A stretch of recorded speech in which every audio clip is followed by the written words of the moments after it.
bienvenue à toutes et à tous dans l'invité spécial que reçoit aujourd'hui M. Abdoulaye Niane, le nouveau directeur général de la Banque nationale pour le développement économique. M.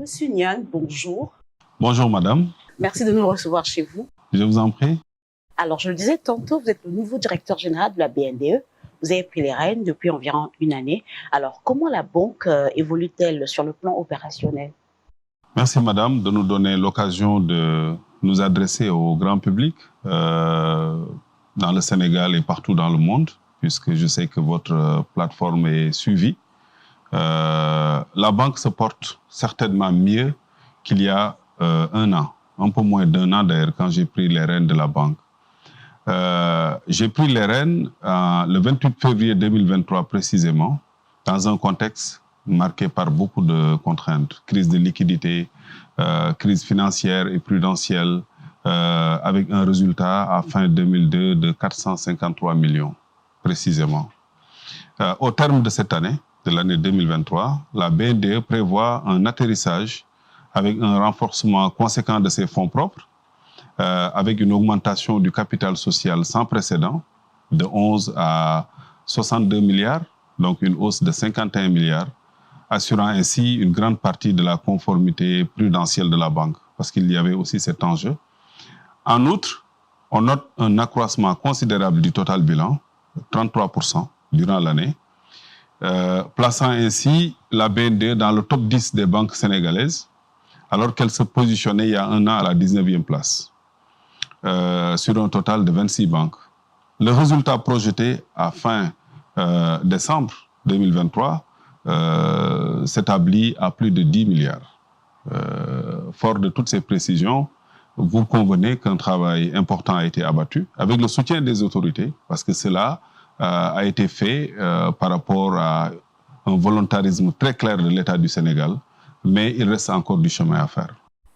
Vous l'avez dit, il reste encore du chemin à faire. Vous m'avez précédé, hein?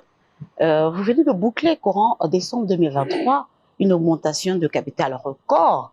Celui-ci est passé de 11 milliards à 62 milliards, soit une augmentation de 51 milliards. Est-ce le signe d'un relèvement d'objectifs? Oui, il faut d'abord noter que c'est lors de sa session du 23 novembre 2023 que le conseil d'administration de la banque a décerné un satisfecit sur le chemin parcouru depuis lors et a accepté de relever le capital de la banque. Ça correspondait à un souci d'être aux normes, mais aussi de porter de nouveaux objectifs, comme vous l'avez dit. La banque se positionne comme une banque de référence de l'État du Sénégal. Il y a de gros projets de PPP, partenariat public-privé, d'infrastructures, que la banque ne saurait porter avec des capitaux propres d'une certaine taille. Il fallait donc être aux normes par rapport aux ambitions de l'État et se positionner ainsi. Bon, tous les actionnaires aujourd'hui sont d'accord, la plupart, hein, pour suivre cette augmentation. L'État a déjà souscrit et libéré ces 35 milliards tout de suite. Les autres actionnaires, l'IPRES, la Caisse de sécurité sociale, ont aussi signé leur souscription et vont matérialiser la libération dans les délais légaux. C'est un engagement clair. Donc l'opération se poursuit bien. C'est une opération aussi qui vise à renforcer les moyens de la banque et ça matérialise d'ailleurs la vision des actionnaires d'être aux normes, mais surtout d'anticiper sur la mesure récente prise lors de la 4e session du Conseil des ministres de l'UMOA à Cotonou au titre de l'année 2023. Précisément le 21 décembre, le Conseil des ministres a décidé que désormais, le capital social minimum des banques doit passer de 10 à 20 milliards. Vous voyez donc bien que la BND est dans l'air du temps. On était à 11 milliards, donc aujourd'hui on l'a relevé à ce niveau et nous voulons faire de la BND la banque de référence ici au Sénégal et peut-être dans l'UMOA. Et vous avez quasiment triplé la mise, hein? Bien sûr, c'est une volonté ferme.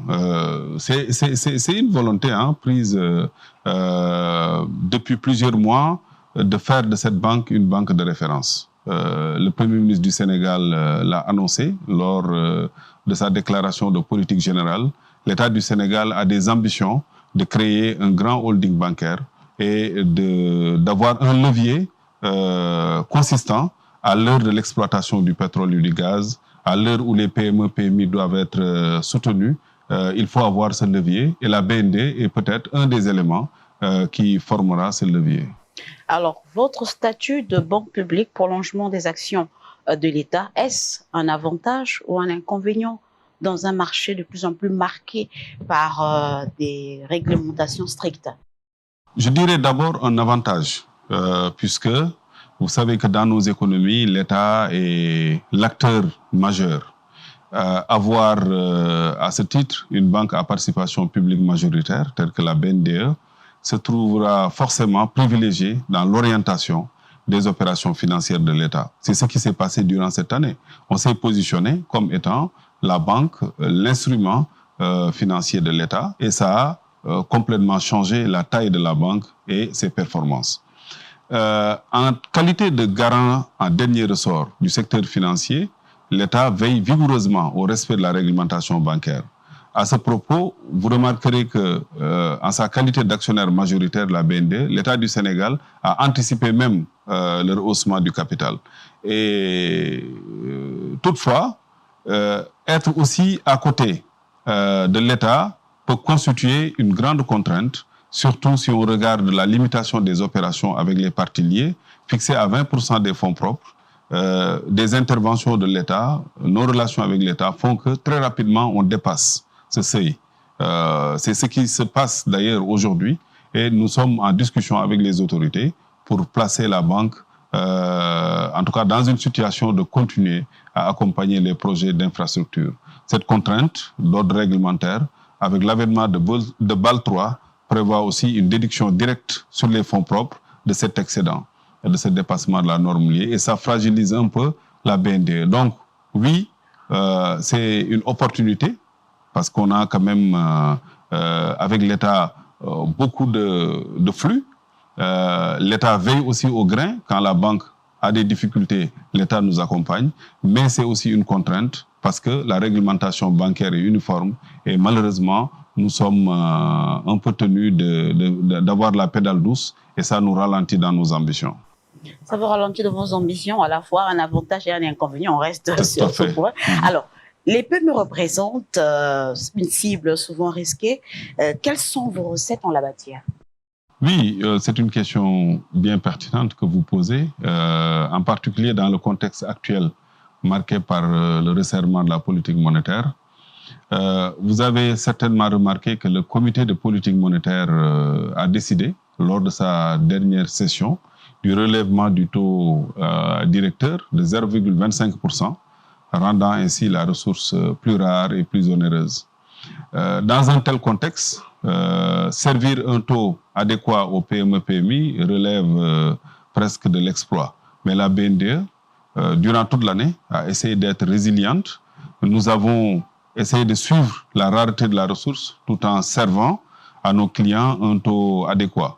On a hésité à dépasser les 2 chiffres et jusqu'à récemment, on ne le faisait pas. Aujourd'hui, c'est un peu plus difficile avec l'accroissement du taux directeur, mais bon, on essaie d'accompagner les PME. On a une bonne expérience là-dessus. C'est aussi l'une des marques de fabrique d'une banque de développement dans un pays en développement. À cet égard, nous avons conclu avec des partenaires engagés dans l'accompagnement des PME-PMI, comme la DRFJ, comme la Fondation Mastercard. Il y a quand même des lignes qui nous permettent de bonifier les taux. Et c'est ce qui nous permet encore d'encadrer beaucoup de PME-PMI tout en restant dans le coût de la ressource négociable.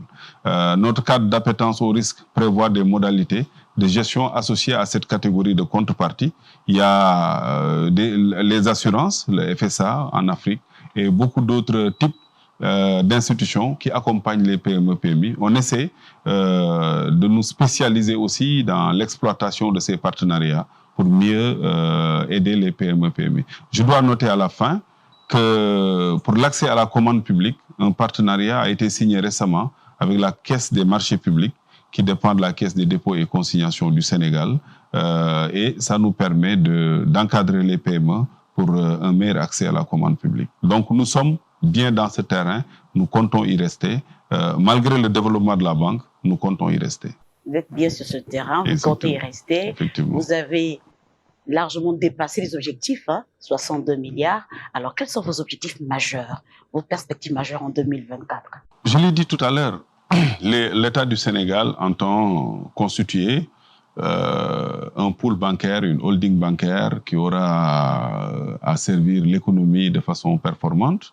La BND se positionne pour être un levier important de cette ambition.